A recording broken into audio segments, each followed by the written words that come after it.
Pastor, na ako'y pangutana. Si Pablo apil ba siya sa 12 ka apostoles? Tuto ni taga Bukidnon. Okay, may nga hapon diha kanimo to.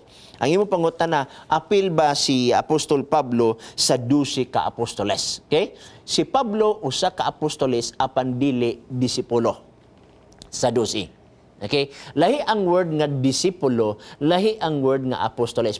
Actually, igsoon, may diferensya sa word nga disciples o gitawag nato og apostoles. Ang word nga disciples, gikan sa Greek word nga matitis. Matitis igsoon, ang buot pasabutan na learner, meaning to si estudyante, mga tinun-an. Mga gitawag og 12 ka mga tinun-an ni Jesus Christ. Meaning ga-eskwela sila, learner sila.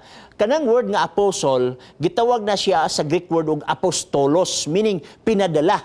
Kung pinadala ka, meaning to say, equip na ka.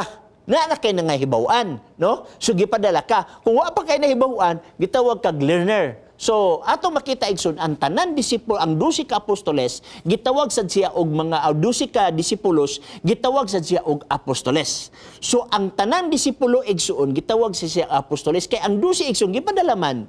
Niya mo siyang apostoles. Pero dili tanan apostoles, niagi siya sa 12 disciples. Kaya patay na biya si Jesus Christ. Now, kinsa man yung 12 ka apostoles? Nasa Mateo Kapitulo 10. Atong tanawon kung naapil ba si Pablo sa 12. Atong tanawon ang Mateo Kapitulo 10. Okay?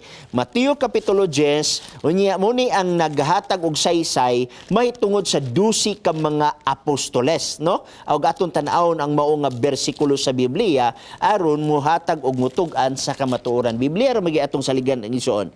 Bersikulo 10. Og ang iyang napulog duha ka mga tinun-an, iyang gitawag ngadto kaniya og iyang gihatagan sila kagahom batok sa mga mahugong espiritu aron sa pagpagula niini og sa pag-ayo sa tanang mga sakit.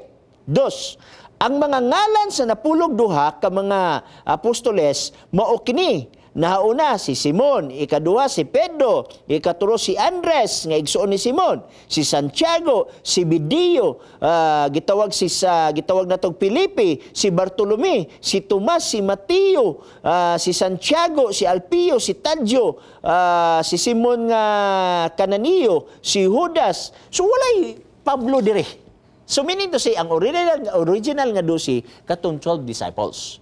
Si Pablo na converter, patay na si Kristo, nabanhaw na si Kristo, misaka na sa langit si Kristo. Unya, sa pagbaklay ni Pablo, didto nakita niya o na-experiensya niya ang hibagat kang Jesus Christ. Na-record na sa Buhat Kapitulo 9, giusab pagyud og relate ni Pablo sa Buhat Kapitulo 22. Sumuna ang kasaysayan igsoon mahitungod sa gitawag natog 12 ka mga disipulos og ang word nato nga gitawag og apostolos. Okay? Daghang salamat niya na igsoon.